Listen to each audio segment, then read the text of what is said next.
मंगलवार को धमतरी सांसद प्रतिनिधि उमेश साहू ने अपने निवास में पत्रकारों से चर्चा करते हुए छत्तीसगढ़ भूपेश सरकार पर बेरोजगारी दर को छुपाने का आरोप लगाते हुए कहा कि हर जिले में 20,000 से 80,000 तक बेरोजगार पंजीकृत हैं और छत्तीसगढ़ सरकार को गलत रिपोर्ट प्रस्तुत किया है।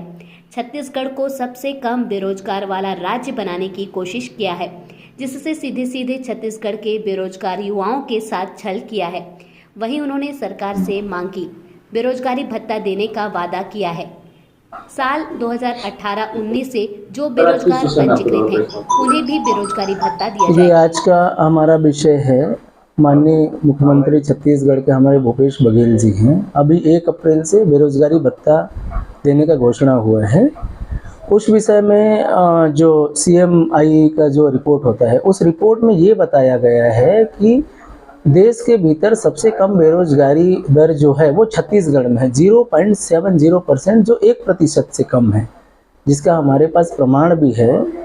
मैं इस पे ये कहना चाहूँगा कि अगर हम देखते हैं तो प्रदेश की जो कुल आबादी है, प्रदेश की कुल आबादी हमारे छत्तीसगढ़ में लगभग 3.25 करोड़ है। और ज़िले में अगर हम ज़िले के जो पंजीयन कार्यालय होते हैं उसकी अगर हम बात करें तो 20,000 से लेकर के लगभग 80,000 90,000 बेरोजगार हर जिले में पंजीकृत हैं।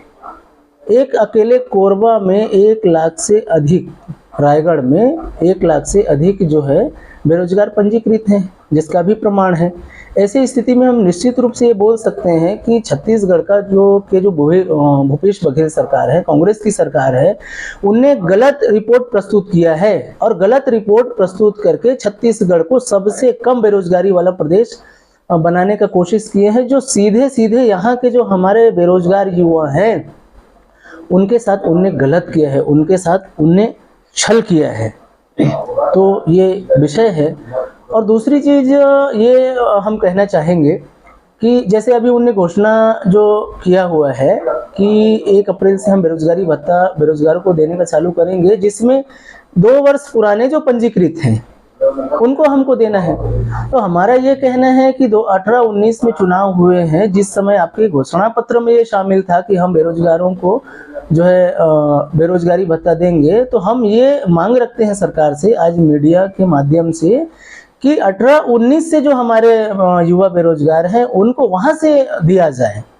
आज उनको अगर हम नहीं दे रहे हैं, 2 साल पहले के दे रहे हैं, तो उन हमारे युवा बेरोजगारों का क्या होगा? उनको तो नहीं मिल रहा है ना। तो हम चाहते हैं कि 1 वर्ष का नहीं, हमको पता है अभी ये 2023 चुनाव का समय है, चुनाव के समय में चुनावी फायदा उठाने का ये है।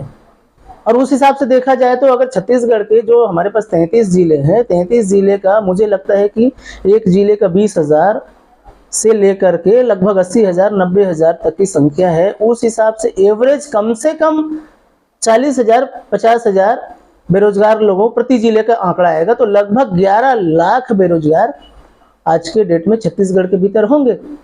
जबकि भूपेश जी का जो परसेंटेज आ रहा है उसके हिसाब से तो लगभग बमुश्किल से 2 से 2.25 लाख बेरोजगार हैं।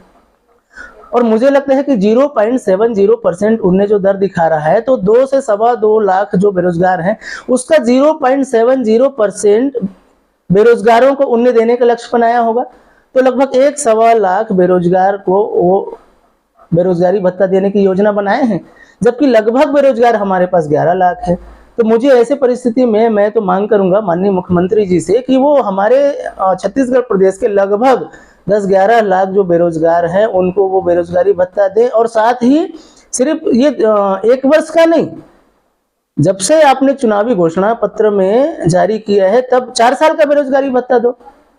2,500 इंटू 4 साल 10,000 रुपये प्रति हमारे युवा बेरोजगारों को मिलना चाहिए, ये हमारा मांग है। और दूसरा चीज, सबसे महत्वपूर्ण चीज हम ये बोलना चाहेंगे कि जो CMI को जो उन्हें रिपोर्ट प्रस्तुत किया है, जिस आधार पर 0.70% आ रहा है, यह निश्चित रूप से फर्जी दस्तावेज उन्हें प्रस्तुत करके ये आंकड़ा बनाया है।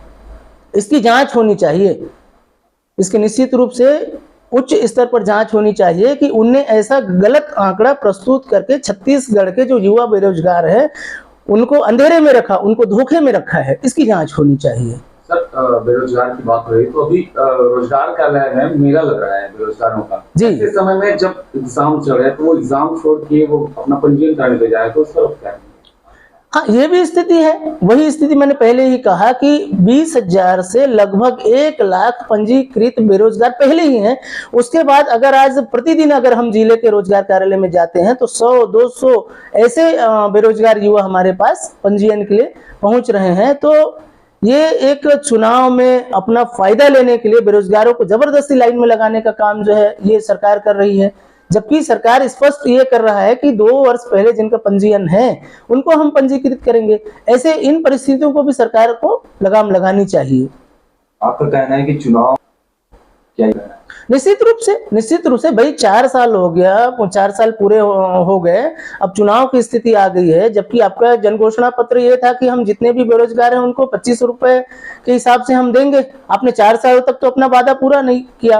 अब जब चुनाव आने वाला है, मुश्किल से 3 से 4 महीना बाद आचार संहिता लगने वाला है, ऐसे कम समय में आप जो है बेरोजगारी भत्ता देने की जो सोच रहे हैं, निश्चित रूप से ये चुनावी फायदा है आपका। वो भी कितना, लगभग 11 लाख बेरोजगार जो हैं उसको, उस आंकड़े को आप कम करके लगभग 1-1.25 लाख लोगों को बांटेंगे, जो पूरे समुद्र में एक लोटा पानी के समान है। तो निश्चित रूप से ये चुनावी फायदे के लिए है।